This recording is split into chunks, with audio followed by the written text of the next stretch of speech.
well-regulated militia being necessary to the security of a free state. The right of the people to keep and bear arms shall not be infringed. Welcome to another edition of Bearing Arms, Cam and Company. My name is Cam Edwards. I'm glad that you're with us on the program today. We're going to be talking with Holly Sullivan of the Connecticut Citizens Defense League here in just a minute or two. Actually, probably just about a minute or so, about the surprising good news in Connecticut last week. You know, Governor Ned Lamont had called for all kinds of new restrictions on gun owners in his State of the State speech earlier this year. He actually said that you can't be tough on crime if you're soft on guns. Yeah, including, I guess, those legally owned guns and those Connecticut residents who would like to exercise their right to keep and bear arms. But a funny thing happened to Governor Ned Lamont's gun control proposals in committee. The vast majority of them were stripped out of a public safety bill. Yeah, in Connecticut. And again, here to talk about how that came to pass, Holly Sullivan with the Connecticut Citizens Defense League. Take a look and a listen. Holly, thanks so much for coming on the show today. It is so good talking with you.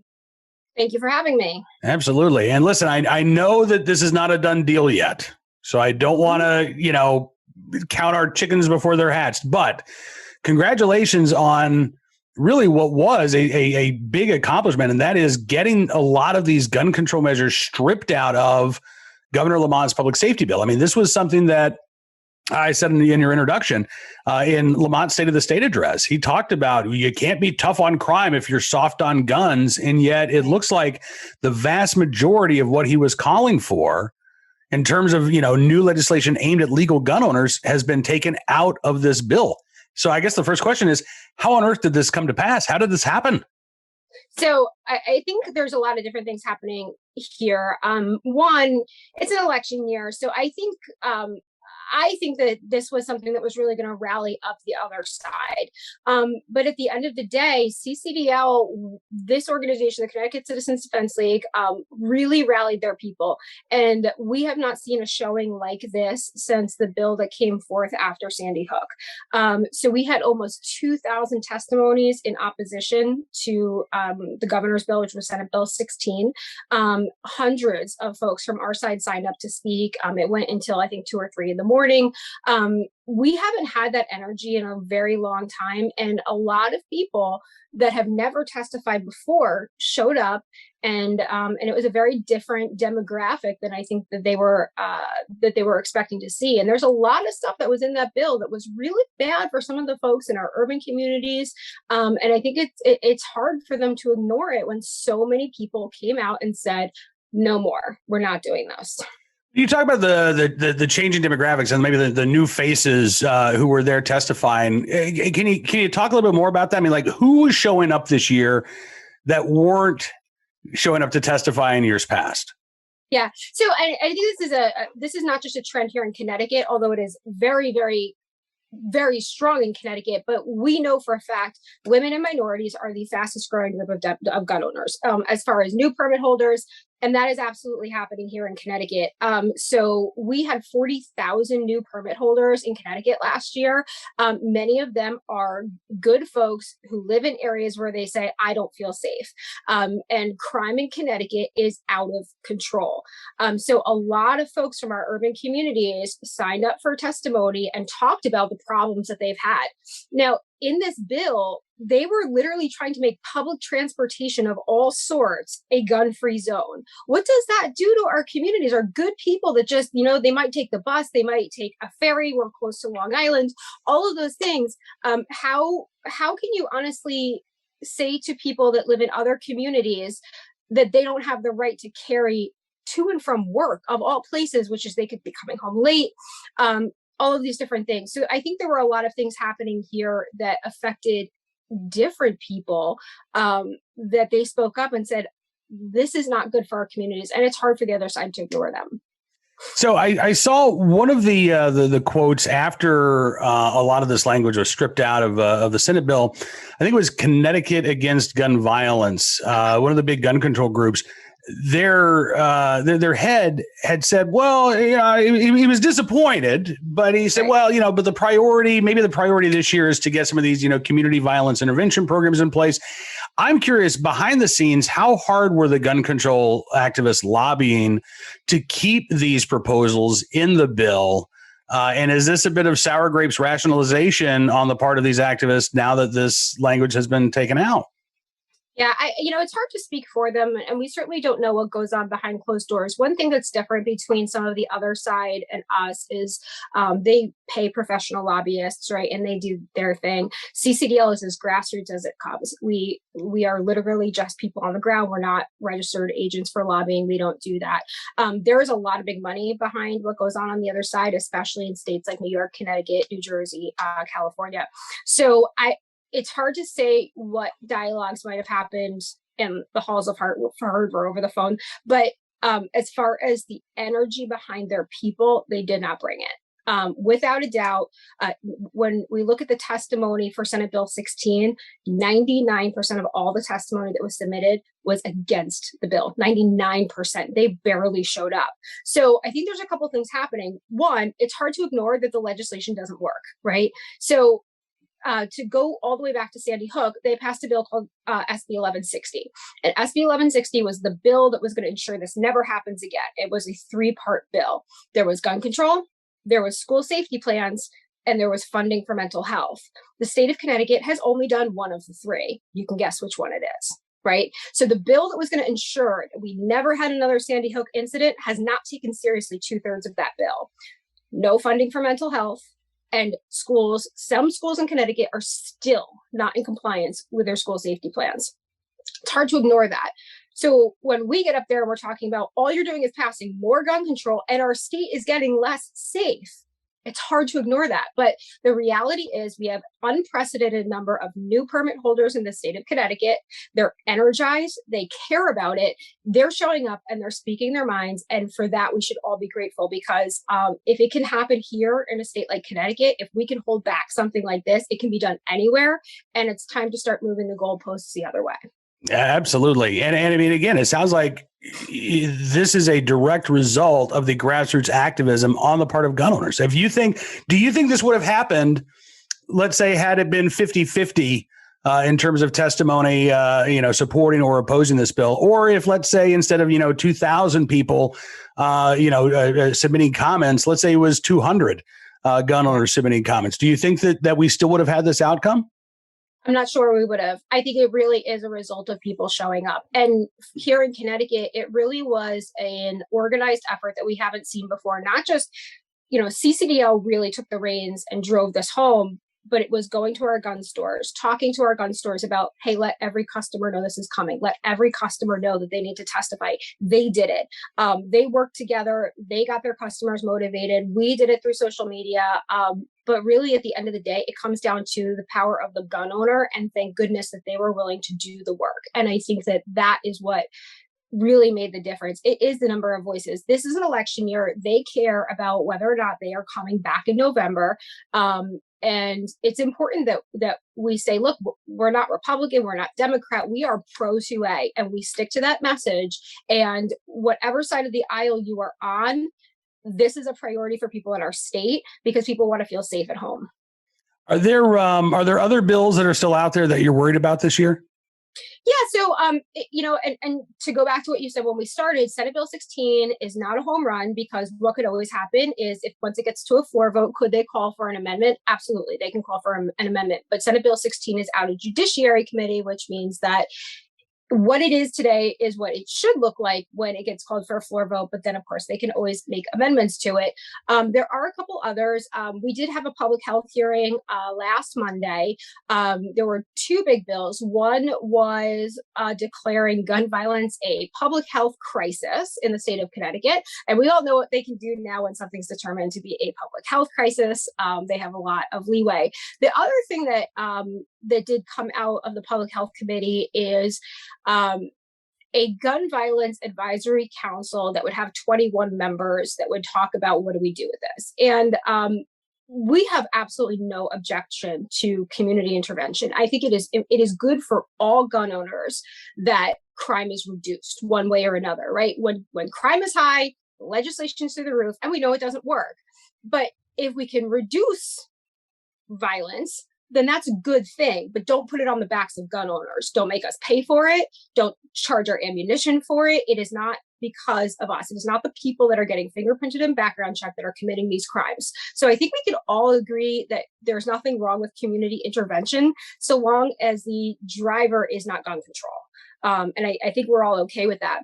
So one thing that I would like to see is that law-abiding gun owners have a seat at that table, that there is a representation of gun owners on that advisory council. So that's something that we do need to work on and make sure that we're heard there. So that's important. Today is the last day of Judiciary Committee, so they're probably in hearing right now. There is a 1 gun a month bill that we're still waiting to see where that's going to go. So it was a big year. It was a huge year for gun control in the state of Connecticut. It is very close to being done. We're not quite there yet, but man, does it look different than it did a month ago. And again, I mean, that's because gun owners are getting involved. They're speaking up. They're speaking out. They're defending their right to keep and bear arms. If folks want more information about the Connecticut Citizens Defense League, the website is ccdl.us, correct? Yep. Yes, it is. And anybody can join. You don't have to be a resident of the state of Connecticut. Membership, the base level membership is free. So please join us, get our emails, and stay on top of what's happening in Connecticut, because it's what's spreading everywhere else. Absolutely. And Holly, thank you for everything you do, not only there in Connecticut, but around the country with your 2A activism. You really are making a difference and it matters. So I don't know how often you hear it, but thank you for everything you do. Thank you. You too, Kim. Thank you. I appreciate Holly joining us on the program. And again, I mean, listen, maybe this is something that anti-gun activists in other states, like, I don't know, California, might want to take a look at, rather than simply slapping another gun control law on the books that doesn't make a damn bit of difference in terms of public safety. I don't know, maybe, take a different approach. It can be done even in anti-gun states. At least I hope it can. Again, this bill has not yet made it to Governor Lamont's desk, so it is possible that they could add back in all of these gun control proposals going forward. We'll definitely keep an eye on this legislation and let you know any changes that might develop. Right now, though, let's turn our attention to today's Armed Citizen story. Our good deed of the day and our recidivist report will start there with a story out of Chicago, CWB Chicago, reporting a man on bail for attempted murder as well as a gun possession case now facing new charges after shots fired at his home and police forced to respond. So this gentleman, Christopher Solis Govia, first came to the attention of CWB Chicago last summer after prosecutors said he escaped from electronic monitoring and shot a man in the face while he was awaiting trial for a felony gun case. A judge ordered him held without bail after that shooting took place. But then 4 months later, another judge said, listen, no, it's attempted murder. Pretty serious crime. But if you pay a bond deposit of $5,000, you can go home on electronic monitoring. And that's what he did. He paid the money. He went home.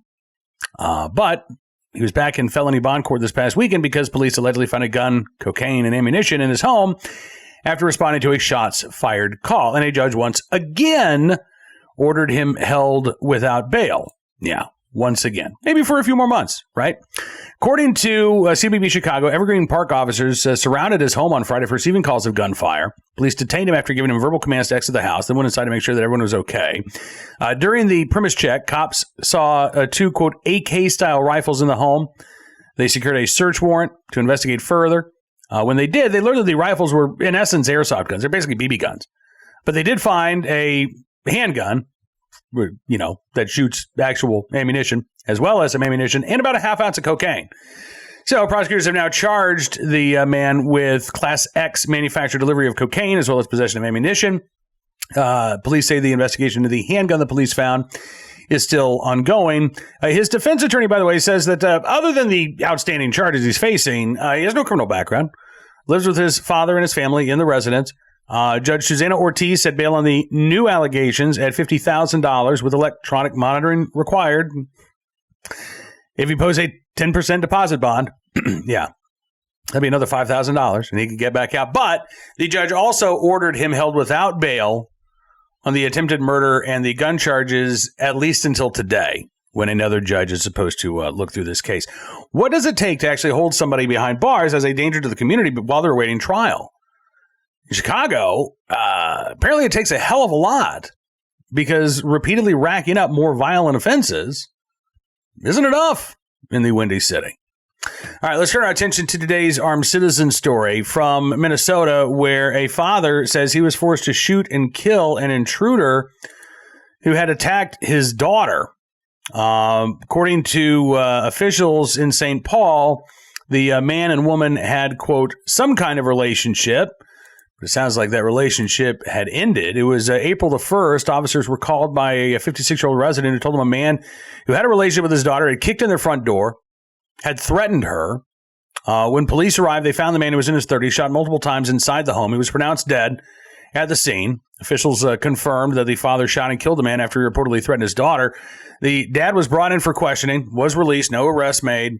An investigation into the incident is still ongoing, but based on all of the evidence right now, this would look like a clear-cut case of self-defense. Once you break into somebody's home, kick in the front door, you threaten the person inside, you're not there to deliver Girl Scout cookies, right? The intent that the individuals inside that home are supposed to determine from your actions is that you mean them harm. And so this man acting in defense of his daughter, perhaps himself as well, I don't think we'll be facing any charges, but we'll keep our eyes open for any new developments as they emerge.